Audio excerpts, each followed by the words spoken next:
Welcome to this fifth lecture in software engineering, an overview.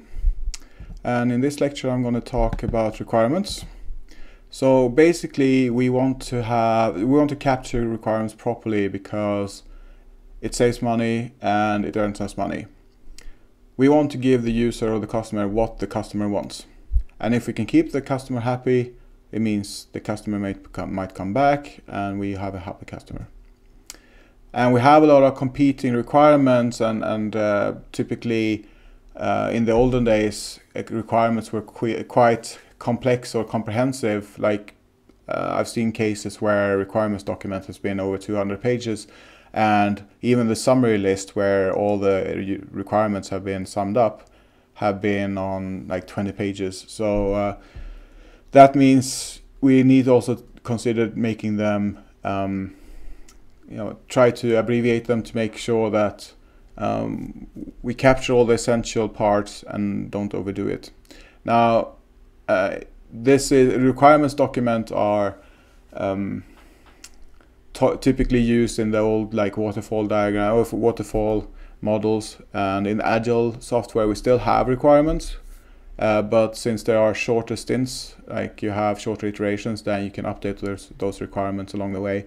So typically you don't need to write 200-page documents, and that's the benefit, one of the benefits of agile development.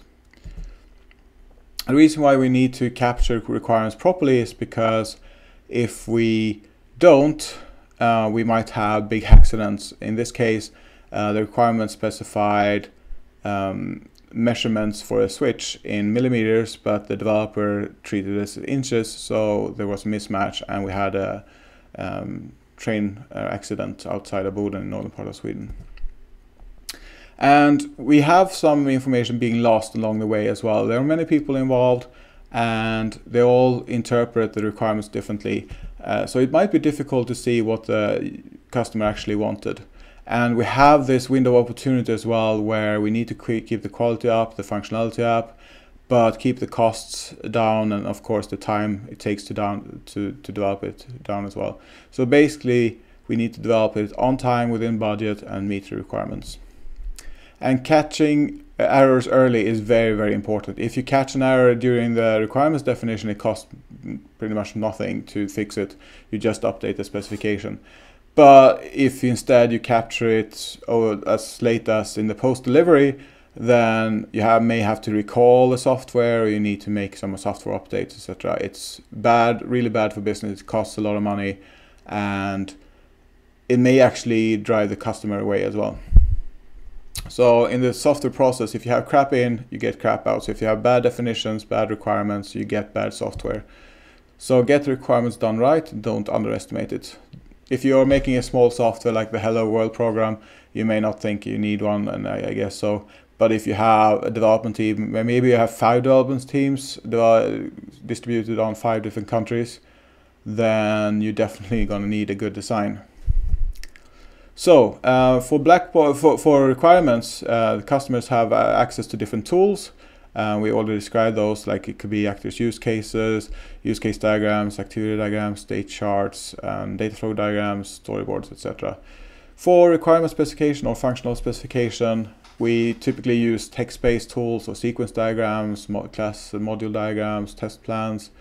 We have non-functional requirements like system performance, reliability, availability, error handling, etc. And it's important to ask when you're talking to the customer what the system should do, not how. Don't get lost in the details on like, oh, but if we are using that, we need to use that kind of programming language or that library. The customer is typically not interested in that, only what features the system should have. So in this case, just to give an example, like what could be the system should allow the user to access his account balance, and the how could be if once the developer looks at this requirement, could be customers' account balances will be stored in a table called balance in an access table or access database. But that is not important when you're capturing the requirements. And it's important though that you number or that you give some priority to requirements. You can use numbers like 1 to 10 or 1 to 5, or you can use essential, desirable, optional. And this is important so you can prioritize the development. Basically, you need to make sure that you fulfill the features, or you have the features that the user finds are essential. Otherwise, you haven't really given the user what they want. And this helps with the cost value risk table as well, where the value is basically this prioritization that you assign it. And just want to give you a warning about gold plating things. It's very easy to go into a meeting and say, of course, yes, we can deliver that, we can develop that, and then not consider the time it takes to develop something. You may feel like a hero for a day, where like the customer is very happy with what you promise, but then if you realize like we can't do this within the budget, then you might come back and say, well, we want more money or need more time, and you'll not feel like a hero then. So it's better to be good at estimating how much time something takes and promise only things that you know you can deliver within that time limit. And you get better at this. If you're a new developer, you might not be able to predict exactly how much time something will take. Then ask a colleague for help. You'll get better at it after a while. Make sure that the requirements are testable, so that you can't just say the software should be usable, or it should be easy to use, or it should be reliable. You can't at the end say we have developed reliable software unless you have some quantifiable measurement to say, yes, we have 95% error-free working for the 10-hour period or something like that. So specify those things. In terms of reliability, it could be rebooting a router should take 10 milliseconds in 95% of the cases. That's something you can measure. In the case of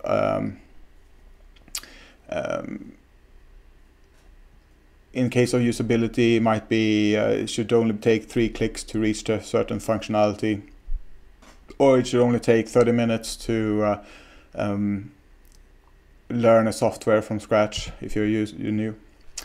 Also avoid ambiguous requirements. So just saying, oh, I would like to do this and that and that. You need to refine those, and when you're working on it, you need to make sure that one requirement says one thing. Otherwise, you're going to end up having mixed requirements that's very difficult to say whether you solved it or not. Basically, you want to make sure that when you're developing software, you can tick things off in the requirements list. If one requirement says it should do this and this and this and that, if you have a list of things in one requirement, then you won't be able to tick that off unless all 4 parts are done, and that's not something you want. So an example of refining these requirements could be the system shall improve the responsiveness to the customer, and when you refine it could be when the customer service clerk enters a customer code, the system shall recommend the next customer service action. And this is a case where the customer can actually explain what they mean with a requirement, and you should add that to the description. Otherwise, the developers might interpret it themselves and say, well, maybe I'll just have a red light show when something as a warning. Maybe that's not what the customer wanted. So in some cases, you need to refine it. You need to add a description to the requirements. So to sum up, good requirements are correct. They are the requirements the software should meet. Unambiguous, so there's only one interpretation. Complete, it has all the significant requirements. You don't have any to be decided. Consistent, so there are no conflicts. Important stability, each requirement is prioritized, so you have 1 to 5 or essential desirable option. Verifiable, so it's you can check that it actually meets the requirements later on. Modifiable, so it only exists once, you don't have any mixed up or lots of requirements in one, so to speak.